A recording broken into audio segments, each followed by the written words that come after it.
الحمد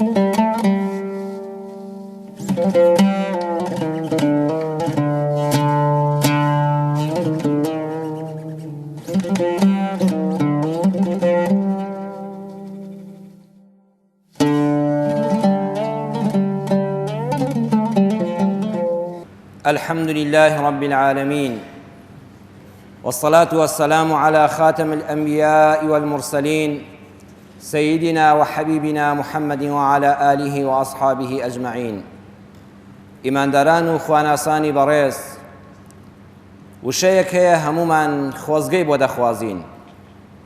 وشەیەک هەیە لە ژیانی ڕۆژانەماندا حەز دەکەین خەڵک بەو سیفەتە بمان ناسێ. ئەوەندە وشەیەکی پڕبەها و گران قەدرە، ئینسان جاری وا هەیە ئەو ڕەوشتەشت تێدا نییە کەچی حەز دەکەی پێت بووترێ فڵان کەس ئاوایە، و حەز دەکەی نایارەکانت ئەو سیفەتە بەرزەیان لەسەر لاچێ و بۆ تۆ بێ. و ئەو شتەیەکەوە سیاسیەکان لایەنەکان لەسەری ناکۆکن و هەر یەکەیان بەلای خۆیدا ڕای دەکێشێ کە ئەویش وشەی حەق و ڕاستیە. هەموو کەس لە ژیاندا حەز دەکات پێی بڵێن تۆ لەسەر حەقی، و ئەگەر خسومەت و ناڕەحەتیەکی لەگەڵ بەرامبەرێکدا هەبوو پێی خۆشە بڵێن بەرامبەرەکە لەسەر باتڵە و لەسەر ناڕەوایە و حەق و ڕاستی لای تۆیە. هەموو ئەحزابی سیاسی هەوڵ دەدا پێی بوترێ کە حەقەکان لە لای تۆن و بەرامبەرەکەت غەدرەکە. تەنانەت جاری وا هەیە لە ناو تەوژمی دینیدا، لە ناو بزافەکاندا کەسانێکن کە دەڵێ حەق بەس لای منە، ئەوەی لەگەڵ من بێ ڕاستە، ئەوەی لەگەڵ من نەبێ گومڕایە. بۆیە لە موتارەدا بە پشتیوانی خوای پەروەردگار بابەتێک پێشکەش دەکەین لە ژێر ناونیشانی با لەگەڵ حەق و ڕاستی بین، چونکە ئینسان ئەگەر لەگەڵ حەق و ڕاستی بوو سەرفرازی دنیایە، بەختەوەری قیامەتە. ئینسان ئەگەر لەگەڵ حەق و ڕاستی بوو ویژدانی ئارامە لە عەزابی نەفسی بە دوور دەبێ. پێغەمبەری خوا صلی الله علیه وسلم ڕوحمان بە قوربانی ئەو زاتە سەروەرە بێ، هەروەکو دوعای دەکرد کە دەیفەرموو خوایە لە دۆزەخ بمپارێزە،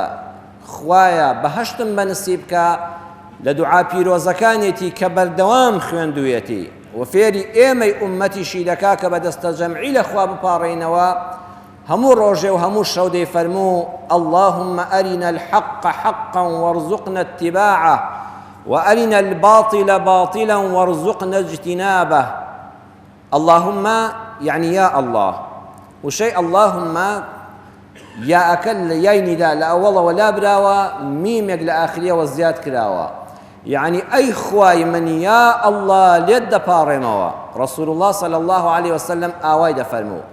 خواي جان ليد بارموا أرنا الحق حقا وارزقنا اتباعه.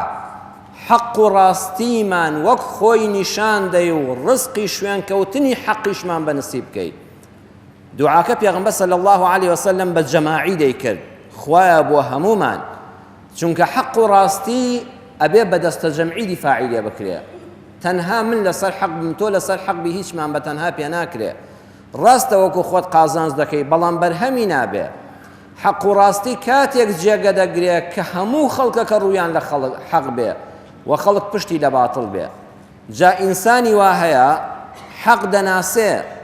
دەشزانێ ڕاستە، بەڵام شوێنی ناکەوێ. بۆیە ئەگەر حەق ناسی و شوێنی کەوتی ئەوە ڕزق و ڕۆزی پەروەردگارە. وەرزوقنە اتیباعە، خوایە هیدایەتم بدەی لەناو ئەو هەموو شتەدا لە دنیادا حەق و ڕاستی بدۆزمەوە، بیناسم، شوێنیشی بکەوم، چونکە هەیە دەشی ناسێ دۆزیویشێتیەوە کەچی پشتی تێدەکا. وأرنا الباطل باطلا وارزقنا اجتنابه. فەرمووی خوای پەروەردگار ڕێگەی هەڵا، ڕێگەی چەوت، ڕێگەی بەدبەختی، پێچەوانەی حەق بەتاڵە. ئەو شتانەی کە بەتاڵن، ئەو شتانەی شتی کاتین، ئەو شتانەی کە بە ڕوخسار شەکرن بەڵام لە ناوەڕۆکە زەهرن، ئەو شتانەی کە بە حساب خۆشبەختین بەڵام عاقبەتیان بەدبەختیە و بۆم دەڕازێنرێتەوە لەلایەن خەڵکەوە. خوای گەورە باتڵیش بناسین،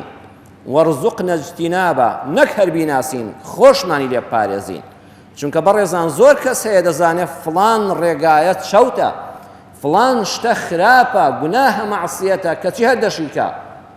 ئەگەر تۆ ناسیت و خۆل لێ پاراست، ئەوە ڕزقێکە خوای پەروەردگار پێی بەخشیوی لە جۆری ڕزقەکان. إمام ابن القيم لكتاب إعلام الموقعين عن رب العالمين لمجلد يقدر لا بريسة شستو شوار دا فرمي خواهي پروردگار لسورة فاتحة دا بوليني إنسان كان من بودا كاب والسيجور همو روجتو لقرآن أما دخوين يوو نيجكت أما يتيانا ببطالة اهدنا الصراط المستقيم صراط الذين أنعمت عليهم غير المغضوب عليهم ولا الضالين أفرمن مغضوب عليهم شن ئەوانەی پەروەردگار غەزەبی لێگرتوون ئەو کەسانن کارەکانیان جوانە لە ڕواڵەتدا ئیشەکانیان بە پێی شەریعەتە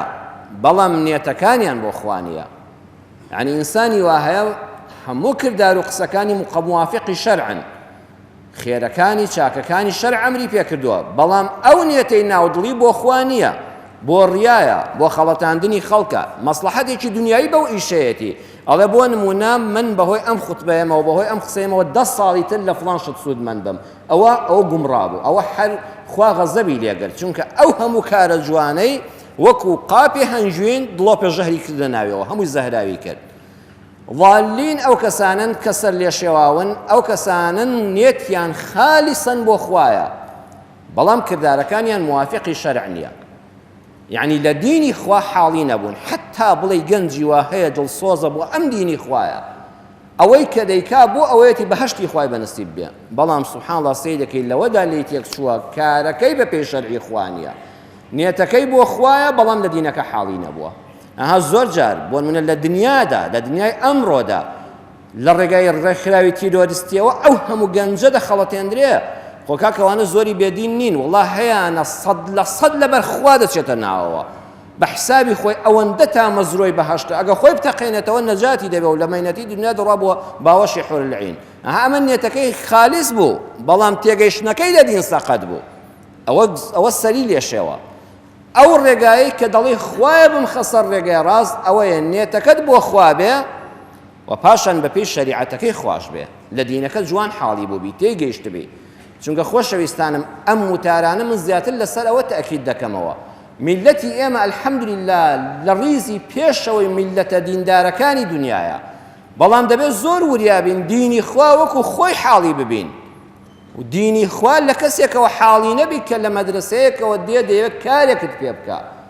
یان خۆی باش لێ حاڵی نەبووە بانێتەکەشی خالیس بێ بۆیە ناسینی حەق و ڕاستی وە شوێنکەوتنی حەق وناسینی بەتاڵ و ڕێگا گومڕاکان و خۆپارێزی لێی بەڕاستی خەڵاتی خوایە و ئێمە فێری ئەو دوعای بین کە پێغەمبەری خوا صلی الله عليه وسلم پێی دەپاڕایەوە چۆن لەگەڵ حەق بین بۆ ئەوەی لە حەق و ڕاستی لا نەدەی خاڵی یەکەم ویژدانت هەبێ بەرامبەر بە خەڵکی خوا لە قورئانە دەفەرمێ ولا تبخسوا الناس أشياءهم نافەرمی ئی مؤمنین هەر ناس هەموو خەڵکی قەت بە چاوی سووک سەیری شتی خەڵک مەکە کەسێک قسەیەکی کردووە مەڵە جا ئەوە کەی قسەیە ئەوە کەی خوتبەیە ئەوە کەی هەڵوێستە ئەوە کەی ڕەفتارە ئەوە کەی بەرهەمە ئەوەی کافرە خوا دەفەرمێ قەت بۆ ئەوەی لەگەڵ حەق بی شتی خەڵک بە چاوی سووک سەیر مەکە چونکە ئەوە سەرەتای ترازانە ئەو کەسەی تەنها خۆی پێڕاست بوو و هەموو خەڵکی تری بە چاوی سووک سەیر کرد نیشانەی ئەوەیە لە حەق و ڕاستیەکان لای داوە قەت بە چاوی سووک سەیری خەڵک مەکە و هەروەها ئەو شتانی کە بۆ خۆت پێت خۆشە بیشی بەخشە بە بەرامبەرەکەت خوا لە قورئان دەفەرمێ وەیل للمطففین هاوار و ناڵەی جەهەنەم بەدبەختی بۆ ئەو کەسەی کە حەقی خۆی داوا دەکا لە بەرامبەرەکەی بەڵام حەقی بەرامبەرەکەی نادا بۆ نمونە جەناب دۆکو پیاوێکی ئەهلی مزگەوت داوای ئەوە دەکەی خێزانەکەت ژنەکەی ماڵەکەت هاوسەر و هاوژینەکەت چۆنی تۆ دەتەوێت ئەو ئاوا ڕەفتارت لەگەڵ بکە بەڵام بیریشت کردوتەوە ئەی ئەویش چۆنی ویستۆ تۆ وات کردو بە دڵی ئەو بی نابێ هەردووە داوا بکەی من چۆنم دەبێت تۆ ئاوا بکەی ئاوا قسە بکەی ئاوا بڵێ بەڵام ئەی ئەویش دەیەوێ ئاخر ئەویش چۆنی ویستۆ وابی ئایا بیان جاریوە بە پێچەوانەوە ژنێک ئەڵێ ئەم مێردەی من دەبێ ئاوا و ئاوا بێ ئەی تۆ لەو ژنانە بووی کە ئەو پیاوەش دەیەوێت تۆ وابی لەگەڵ حەق ئەوەیە تەرەفی بەرامبەریش بخوێنیەوە دوکاندارێک لەگەڵ کڕیارێکدا کە تۆ داوا دەکەی کابرای دوکاندار شتی ئەکسپایرم مەدەیە شتی بەسەر چووم مەدەیە تۆش وەکو دوکان وەکو مشتریەک حەسوودی پێ مەبە بڵێت چەند دوکانەکەی قەڵەباڵغۆ ئەبێ ڕۆژی چەندی دەستکەوێت لەو مارکێتەدا نێتت بەرامبەری خاوێن بێ قەدیمی ئەمە چەند جار کەشتیان دەکڕی خوا ڕزقت بە خوا بەرەکەتت بۆ تێبخا یعنی ئەوە نیشانی نێتپاکی تۆیە چەند وشەیەکی جوانە هەمانە لەگەڵ ڕێزم بۆ جەنابتاندا تا کیلۆیە تەماتە دەکڕێت 2 کیلۆ تەماتە زەرەر لە کابرا ئەدا ئەوەندەی دەکوشە و دەیفلقێنێتەوە نەخێر وەکو حەقی خۆتت پێخۆشە بە پاکی بدرێتێ حەقی کابرای دوکانداریش بدە حکمەت لەگەڵ موچەخۆرەکانیدا چۆن سجلی غیابدا دەنێ دەڵێ ئەگەر نەی غیابی نابێت لە کاتی خۆشیدا موچەکەی نەدەیتێ ئەگەر هەت بێ و نەیدەیتێ ستەمی لێ دەکەیت و تۆش وەکو موچەخۆرێک لەگەڵ حکومەتەکەی خۆتدا ئەگەر مەعاشەکەت پێ حەڵاڵ نێ وەری مەگرە ئەگەر ئەو وەزیفەت پێ ناکرێت خۆت بڵێ کاکە واز دێنم ئاخرەوە ماڵی گشتێ بۆ بە ناڕەواوەری بگرم چۆن داوای موچەکەت دەکەی دەوامەکەشت بکە چۆن حکومەت داوا لە مۆزەفەکەت دەکەی دەوام بکە دە موچەکەی خۆشی بدەیە لە کاتی خۆیدا ئاخر خۆیش بە جیفانی خاڵیەوە داوامی پێ ناکرێت چۆن داوا دەکەی مەکتەب هەبێ ئەبێ موچەی مامۆستاش دابین کەی چونکە مامۆستایەک لە پۆلدا ئەگە بیری لای ئەوە بوو منداڵەکەی برسێتی بۆ قوتوێ شیر ناتوانێت ئەدای ئەو عیلمە بکا کە لە مێشکایەتی بۆ تەلەبەکە وەگە مامۆستاکەش ژیانی تەئمین کرا ئەویش ئەبێ خۆی نەدزێتەوە لە پێناوی پیشەیەکی لاوەکیدا بۆ ئەوی منداڵەکەی من و تۆ فێرکە ئەم تەوازونە قورئانیانە چەند جوانن چۆن کۆمەڵگامان بەختەوەر دەکا هەموو دێڕێکی قورئان هەموو ئاەتێکی تەوازونی ئەم ئومەتە و ئەم کۆمەڵگایە ڕادەگرێت دووەمیان هەموو کەس بەشێک لە حەقی لایە ئێمە ئەمڕۆ مرۆڤایەتی بەوە خەسارەتمەندە کە هەر یەکێک لە ئێمە وا دەزانین حەق بەس تەنها لای منە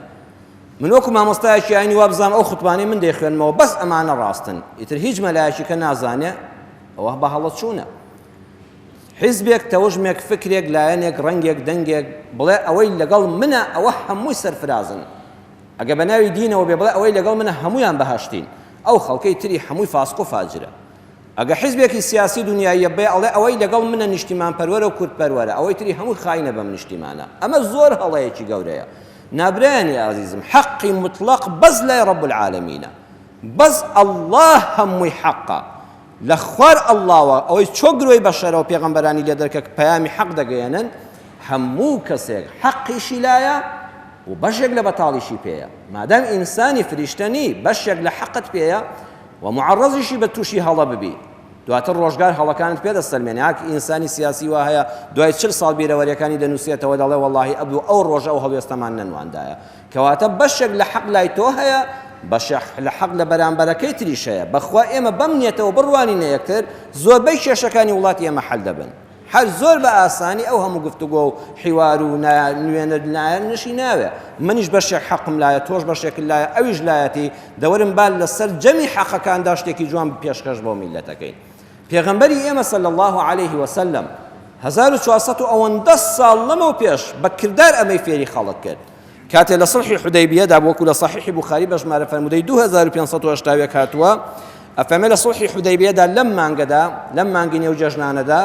پێغەمبەری خوا صلی الله عليه وسلم کە قوڕەیشیەکان نانهێشت پێغەمبەری خوا بچێتە ناو مەککەوە و عومرە بکە حەج بکە گێڕایانەوە خۆشەویست فەرمی باشە ڕوونەدا گفتوگۆ دەکەین چەند نوێنەریان هاتن نەگەیشتنە ئەنجام یەکێ لە نوێنەرەکان لە دوورەوە لە ناو جەماعەتی کافرەکان بەرەو موسڵمانەکان هات ناوی سەهلی کوڕی عەمر بوو پێغەمبەری خوا صلی الله عليه وسلم کە چاوی بەو پیاوەکەوت فەرمووی لەقەد سەهەلە ئەمرکم وەڵڵاهی ئیشەکەمان ئاسان بوو چونکە ئەو پیاوە یەکێ لە صیفاتی ئەوەیە زۆر نەرمونیانە زۆر قسە دەبیستێ زۆر حەقی بەرامبەرەکەی دەدا ها پێغەمبەری خوا صلی الله عليه وسلم ئەوەش کوڕە ئەو کافر هەر کافرە ناکافر هەر کافر نییە فەرمووی سەهلی کوڕی عەمر پیاوێکە من دەیناسم لەوە پێش حەق دەبیستێ گوێ ڕادەگرێ قسەی نەرمە تەبیعەتی خۆشە پیاوێکی پیاوانەیە مادام ئەو هاتە گفتوگۆکەوە ئەم ئیشە سەردەگرێ خوێن ناڕژێ ڕێ قسەکەی پێغەمبەری خوا صلی الله عليه وسلم وا بوو لەسەر دەستی ئەو پیاوەدا پێغەمبەری خوا صلح و نامەی صلحی حودەیبیەی نووسی خوێن لە لوتی کەس نەهات و بە قازانجی موسڵمانانیش سەرنجام تەواو بوو خالیدی کوڕی وەلید ئەو کەسەی کەوا لە ئوحودا بوو بە سەرنجامی تێکشکانی موسڵمانەکان هەمومان ئەو بەسەر هاتەمان بیستووە کە 70 کەس لە سەحابەکانی پێغەمبەر صلی الله عليه وسلم کە کەڵە پیاوی ئیسلام وەکو حەمزە وەکو مصعب ئەمانە هەموو لە ئەنجامی تاکتیکی خالیدی کوڕی وەلیدا کوژران شەهید کران دەی ئێمە بین دەڵێ قەت ئەو پیاوە خوا لێی خۆش نابێ یەک جوانی نابینی ئەوە بە تاکتیکی ئەو بوو پشتەی گردەکەی گرت و موسڵمانانی تێکشکاندن لە فەتحی مەککەدا خالید خۆی شاردەوە ئەیزانی چ کارێکی بەرامبەر بە مسلمانان کردووە ئەو هەموو سەحابە گەورە لەسەر دەستی ئەوە کوژراوە بە پیلانی ئەو تێدا چووە پێغەمبەری خوا صلی الله علیه وسلم بانجی براکەی کرد جابرایەکی هەبوو ناوی وەلیدی کوڕی وەلید بوو بە ناوی باوکیەوە کرابوو وتی خالید لەکوێیە فەرمووی ئەینە خالیدی برات لەکوێیە وتی ئەی پێغەمبەری خوا صلی الله علیه وسلم یەأتی به الله خوا هیدایەتی دا و بیهێنێتە خزمەتت وەڵا قوربان لەبەر پەرێزی پیسی ڕای کردو خۆی شاردوێتەوە نازانین لەکوێیە فەرمووی ما مثله جهل الإسلام خەڵکەکە چاوەڕێ بوون پێغەمبەری خوا صلی الله علیه وسلم فەرمی هەر کەس خالیدی بینی بە زیندوی و بە مردووی بۆم بێن و پەلبەستی کەن و ملی بپەڕێنن نا پێغەمبەری خوا صلی الله علیه وسلم فەرمی والله من ئەو خالیدی کوڕی وەلیدە بناسم ئەوەندە زیرەکە ئەوەندە عاقڵە ئەوەندە تێگەیشتووە حەیفە پیاوی وەکو ئەو پیاوە مسلمان نەبێ حەیفە لەبەر ئیسلام ڕاکە ولو كان جعل نكايته وجده مع المسلمين على المشركين كان خيرا له ئەگەر ئەو تێکۆشەرا ئەم پاڵەوانە ئەم فەرماندە عەسکەریە لێزانە ئەو خەباتەی کە دەیکا بۆ مسلمانانی بکاو لەگەڵ ڕیزی دینداراندا بێ والله ڕیزی لەسەر سەرمانە و لە پێشی پێشەوەیە ولا قدمناه على غيره ئەیکەینە ڕیزی پێشەوە دەیکەینە فەرماندەی یەکەمی سەربازی و پێشی دەخەم بەسەر ئەو مسلمانانەدا کە چەند ساڵە مسلمانن ئەها ڕێزگرتن بەم شێوەیە خالید کە ئەم قسەی بیستەوە پێغەمبەری خوا صلی الله علیه وسلم نەک هیچی بەرامبەری نییە بەڵکو ئەزانێت چی لە بەهادایە ئەم پیاوە چاکە حەیفە زایع بێ ئەها وەڵڵاهی بەڕێزان ئێمە ئینسانی بێدینی وامان هەیە من چەندین جار لەسەر تەلەڤیزۆن کە قسەی کردووە ئەوەندە زمانی پاراوە ئەوەندە وشەی جوان دەڵێ ئەوەندە زیرەکە بۆ دینی خوا قسە ناکە دژی دین قسە دەکا لە ماڵەوە وتم یا ڕەبی خوا هیدایەتی بدەی خۆزگە ئەم پیاوە بەم زمانە پاراوەی بۆ ئیسلام خەباتی بکردایە خۆزگە بۆ قازانجی میلەتەکەی قسەی بکردایە خەڵکی هیدایەتدایە نەک گومڕاکە مادام صفەتە جوانەکانی تێدا دەبینی دوعایەکی خێری بۆ بکە خالید کە ئەم قسانەی پێغەمبەری صلی الله علیه وسلم بیستەوە یەکسەر هاتە بەردەمی وتی ئەی پێغەمبەری خوا ئیسلامم قبوڵە پێغەمبەری خوا فەرمووی ئیسلام ڕابردووتی شۆردەوە وەرە خەبات بکە کردی بە فەرماندەی سەربازی چەندین کەتایبی عەسکەری کە پیاوی سەحابەی تێدا بوو هەبوو 20 ساڵ و مسلمان بوو هەبوو 15 ساڵ و مسلمان بوو خالید ئەو ڕۆژە مسلمان بوو ئەو کرا بە قائیدیە و فەرمووی ئەم کارە لەو دەوەشێتەوە حەیفە ئینسان کەشتێکی جوانی پێ بوو زایعیکەی حەیفە نەهێڵی خەڵک سوودی لێ ببینێ بینە کاری پێ بسپێرە بەهۆی خراپەی ڕابردوویەوە لە ناوی مەبە ئێمە جاری وایە شاعیرێکمان هەیە شعرێکی کوفری هەیە لەگەڵ چەندین مامۆستای ئاینی جاری وا بوو بۆ نوێکتان مامۆستا تۆ شعری فڵان کەست خوێندۆتەوە ئاخر ئەو شاعیرە شعری کوفری هەیە وتم ئێوە بگەڕێنەوە بۆ خزمەت پێغەمبەری خوا صلی الله عليه وسلم ئەی لە صحیحی بوخاری بە ژمارە فەرموودەی 579 ولا صحيح 5795 ولا صحيح مسلمة بجمال فرمودي 2256 لصحيح بيغمبر صلى الله عليه وسلم فرمودك هاتوا روجي كان بيغمبري خواباسي شعر الشاعران كرا فرموي أصدق كلمة قالها الشاعر كلمة لبيد ألا كل شيء ما خلا الله باطل فرموي راسترين قسايا كشاعران كتبيتيان شعري چيا باسي حساني نكر كشاعري كي مسلمان بو فموي جوانترين ديارك لشاعران بيستوا شعركي لبيدا لبيد كابرايك بو بتبرز بو مشرك بو كافر بو وتيان كام دياري فرموي أو دياري كدلا ألا كل شيء ما خلا الله باطل بخوا غيري خواي پروردگار هموي بطالة وهموي فانية بس خوا دمينيته وبحق فموي أم ديار شعري جوانترين قصيا ها پیغمبر خدا صلی الله علیه و بو ام بتپرسته لنا و دیوان الشعر کفرکی دا قرا و یبنی و دیار جوانی بینی و نيفرمو هر هیچی بکالگنایا او نی و دیار هل بجرا او نی و دیار ورقره مادام جوانا مال حق هر همو الى يمنا برانبرك اگر کافریش بیا اگر شاعری کی کفریش بیا یک دیار جوانی هبو وکو مسلمان ضرب بسلامه هنا لاخری دا او لبیدک ام قسانی بيستوى او پیغمبر الرحمه چن بین صافا چەند بە ویژدانە چۆن جوانیەکانی خەڵک و ڕاستیەکان دەبینێ هاتە خزمەتی مسلمان بوو بەو بەرەکەتە ئیمانی هێنا لە بواری سیاسیدا پێغەمبەری خوا صلی الله عليه وسلم کاتێک کە مسلمانانی نارد بۆ حەبەشە فەرمووی ئین بها مەلیکا لا يظلم عنده أحد وهي أرض صدق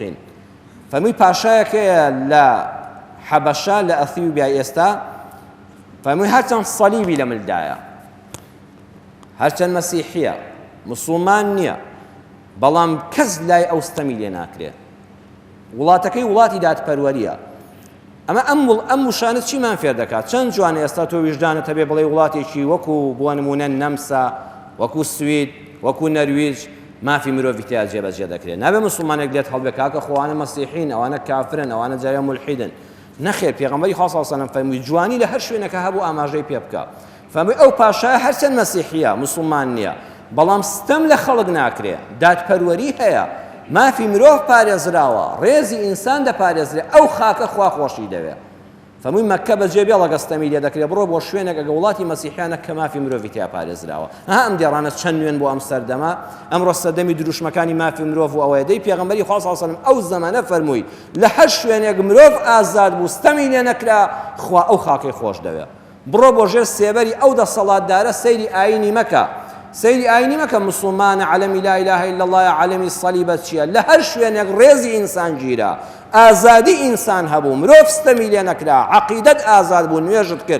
نوێژت کرد ئازاد بووی چووی بۆ نادی هەر ئازاد بووی دەبێت ئینسان ئاوا سەیریکە لەو شوێنەدا خوا تۆی پێخۆشە بژی ئازادی بۆ هەموو کەسە بوو بۆ بێدین و بۆ دیندار نەکرد بۆ بێدینەکە دیندارەکە دەمی بەسرێت دینداریش ئازاد بوو بێدینیش ئازاد بوو ئەو سیاسەتە خوا خۆشی دەوێت ئەمجا لە قیامەتە ئەوە حسابی ئەوە دەکرێتەوە مسلمان بووی پاداشتی دین و ئیمانت ئەو بێباوەڕ بووە منهەجی غەڵەتی هەڵبژاردووە پاداشتی بێدینیەکەی ئەوە لە قیامەتایە لەم دنیادا پێغەمبەری خوا صلی الله علیه و سلم فەرمووی حەق بەویشە سێمیان مەرج نییە حەق هەموو کاتێک بوترێ ئێمە کە باسی حەق و ڕاستی دەکەین دەبێت جەنابەت ئاگال لەوە بێ لە هەر مەجلیسێکە یەک قسەی حەقت پێ بوو جاریەوە بەهۆی حەقەکە و فیتنەیەک ڕوودەدا ئەگە زانین وتنی ئەو فوشەیە ئەو خوتبەیە ئەو قسەیە فیتنەیەک لە وڵاتە بەرپا دەکا جارێ مێڵێ پێغەمبەری خوا صلی الله علیه و سلم ڕۆژێکیان دوای فەتحی مەکە لەگەڵ خاتو عایشەی خێزانی دانیشتە بوو وەکو ئەوەی لە بیرۆکەی بیرکردنەوەی شتێکا بێ دایکی مانداران فەرمووی ئەی پێغەمبەری خوا صلی الله علیه و سلم ئەڵێ خەیاڵ و فکرێکت هەیە و بیری لێ دەکەیەوە فەرمووی بەڵێ وتی چییە فەرمووی وەڵڵی عائیشە جوبریل نیشانی داوم کەعبەی شەریف کە ئەو هەموو حاجە بە ملیۆن و ملیۆن خەڵک زیارەتی دەکا والله ئەو کەعبەیە لەسەر بناغا ئەسڵەکەی خۆی دانەندراوەتەوە شێوەکەی بەم شێوەیە ئێستا نەبوو گەورەتر بوو وتی ئەی پێغەمبەری خوا صلی الله علیه و سلم ئەی بۆ ناوێت ڕوخێنی ئەمر بکە دار و دیواری تێک دەن و سەر لەنوێ لەسەر ئەو نەخشەی کە خوا نیشانی دای بەهۆی جوبریلەوە بنیاتی بنێەوە فەرمووی فیتنەی لێ پەیدا دەبێت ئەی عایشە ئەو کارە ناکەم وازی لێ بێنە چونکە قوڕەیش تازە مسلمانن دەستکاریکردنی کەعبە بەلایەنەوە زۆر شتێکی گرانە ئەڵێن محەممەد هەر دوێنێ هاتە سەردەسەڵات ئەوە تا دەستی بۆ کەعبەش بێت هات چاو لێ چۆن ئاسەوارمان لە بندێنێ لێی گەڕێ هەرچەند ئەمە حەقا بەڵام دڵی خەڵک ئازار دەدا خەڵک پێی تەحەموول ناکرێ لێی گەڕێ با فیتنەیەک بەرپا نەبێ پێغەمبەری خوا صلی الله علیه و سلم وفاتی کرد دەستکاریشی نەکرد جاری وای تۆ دەزانی فڵان شتە حەقا بەڵام لە ئەنجامی ئەو حەقەدا بەکوتنی بەکردنی فیتنەیەک ڕووەدا وازی لێ بێنە لێی گەڕێ ڕۆژگارێک دێ کە حەقی خۆی دەدرێتێ ئیمامی ئیبن تەیمیە ڕەحمەتی خوای لێ بێ عەلامەی گەورەی کورزوبان ڕۆژێ لەگەڵ فەقیەکانیدا بەلای کۆمەڵی خەڵکی سەرخۆشا دەڕۆن ئەوەندەیان عەرەق خواردوێتەوە شەش حەوت کەسێکن لە تەتەر و مەغۆل سیلاحەکانیان لەو لاوەفرەداوە بێهۆش لە دەوری مێزی عەرەق و قومار لێی کەوتون فەقیەکان و شاگردەکانی قوتیان قوربان خۆ ئەمانە کەس ئاگای لێیان نییە لەم دم ئاوە جیابوونەوە شمشێریان فڕێداوە تیرروکەوانیان بەدەستەوە نییە ئاگایان لە خۆ نییە حەز دەکەی حەد با بیان کوژین خۆمانە دەزانین چەند مسلمانیان کوشتووە حەز دەکەی باش شلکوتیان کەین و دارکارێکی باشیان بکەین و سیلاحەکانیان بەرین فەرمووی لێیان گەڕێن کوتیان کوربانەوە عەرەق دەخۆنەوە ئەی عەرەق خواردنەوە بێدینی نییە ئەی خراپە نییە فەرمووی بەرە وەڵڵا وتی ئەی قوربان هەر بێ هەڵوێست بین فەرمووی بەو خوای ئەو عەرەق خواردنەوەیانم پێخۆشترە لەوەی کە بە ئاگا بن و بچن خوێنی خەڵک بڕێژن ئەگە خوا دەکا ئەم بێدینە عەرەق دەخواتەوە سەرخۆش و ئاگای لە خەڵک نەماوە لێی گەڕێ خۆ ئەگە بە ئاگا بێتەوە نوێژ ناکە ئەچێت تەعزیبی خەڵک دەدا ئەچێ ماڵی خەڵک دەخوات چێ خەڵک دەخوژێ دەی خۆیان خوا هەر تا مردن هەر سەرخۆش بێ باشترە ئەم تێگەیشتنە چەند جوانە لێی گەڕێی بە ئاگای بێنیەوە لە عەرەق خواردنەوەکەوە دەڕۆ ئەمجار خەڵکت بۆ دەکوژێ لێی گەڕێ بە هەر عەرەق بخوا باشترە نەک فیتنەیەک بەرپاکە والله زۆر جار لە زۆر شوێنە کە عەرەق دەخورێتەوە ڕەن بێ قازان جوێ کابرا ئەگەر لەو سەرخۆشخانەیە نەبێ ئەمجا لەوانەیە پەلاماری ناموسی خەڵکدا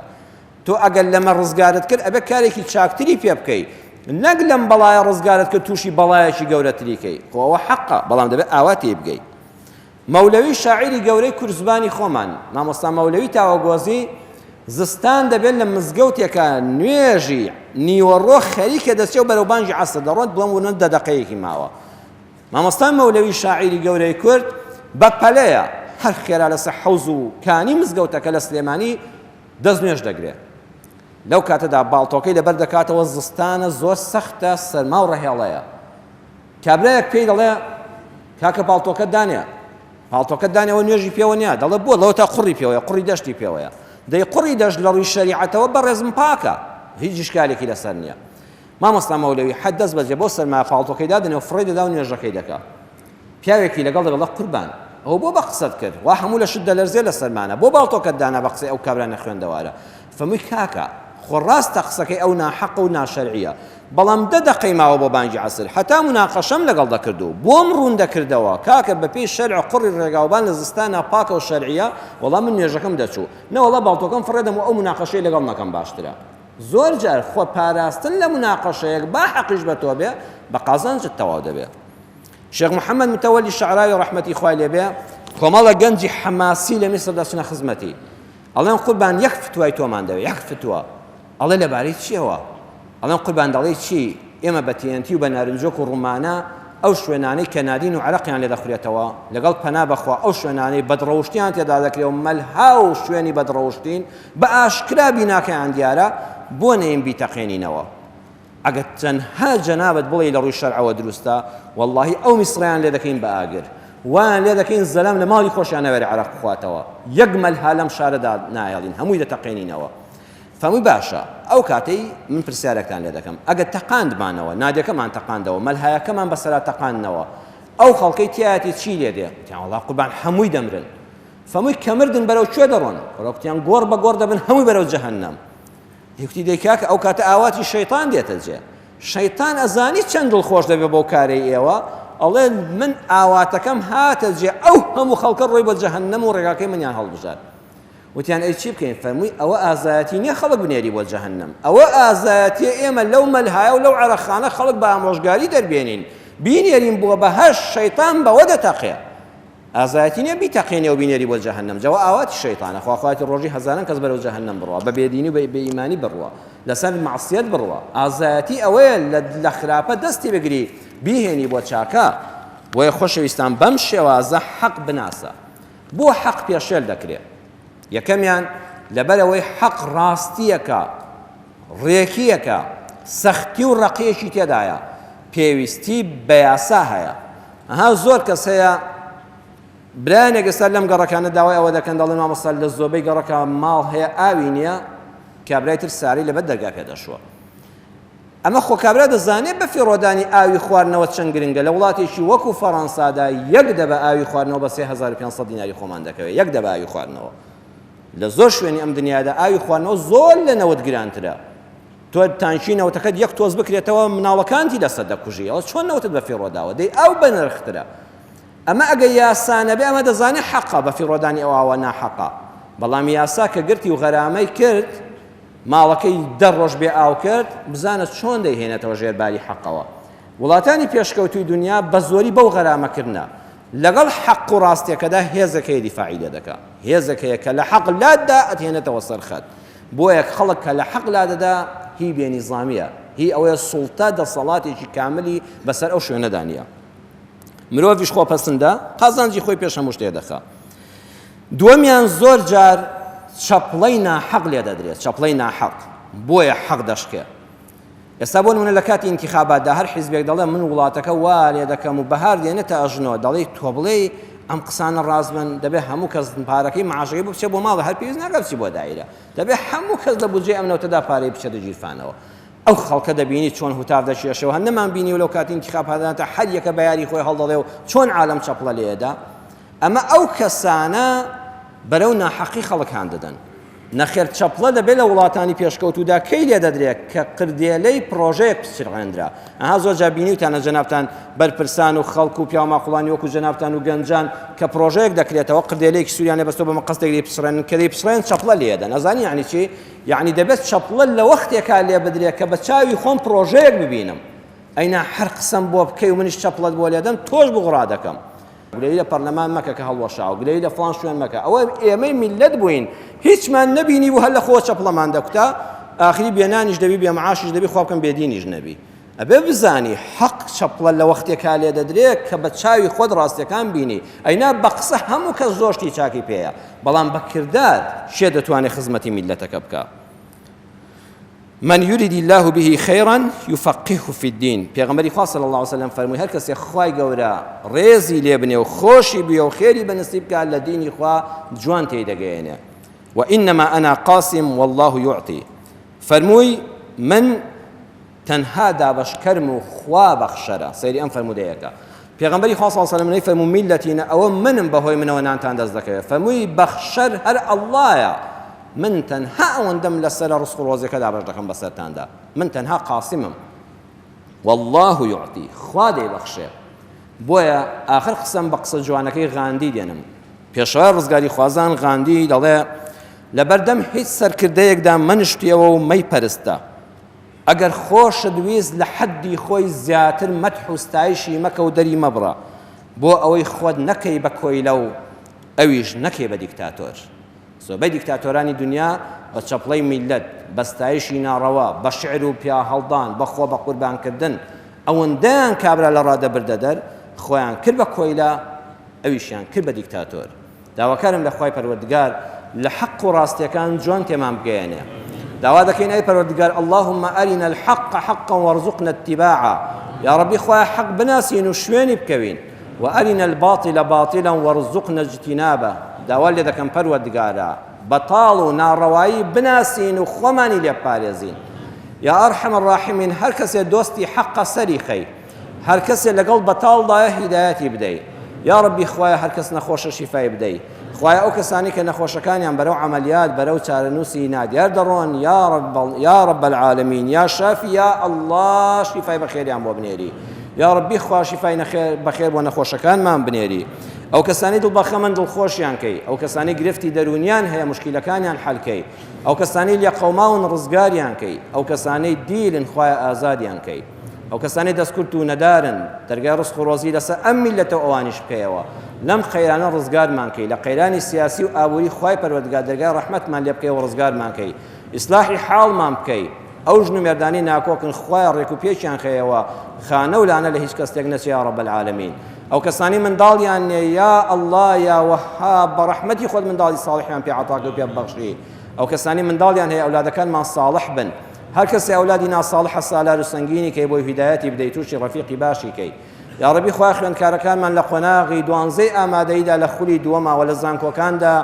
لە کاتی ئیمتیحاندان یا ربی خوای ڕەحمیان پێ بکەی. یا ربی خوای سەرفرازیان کەی خوای مێشکیان فراوان کەی قەڵەمیان بە بڕشکەی دڵی دایک و باوکیان خۆشکەی دڵی مامۆستاکانیان خۆشکەی ئەم وڵاتە پڕ لە عیلم و حلم کەی لە شەڕ و تەق و تۆقمان پارێزی یا رب العالمین عاقبەتی هەموو لایەکمان خێر کەی. آمین آمین والحمد لله رب العالمين.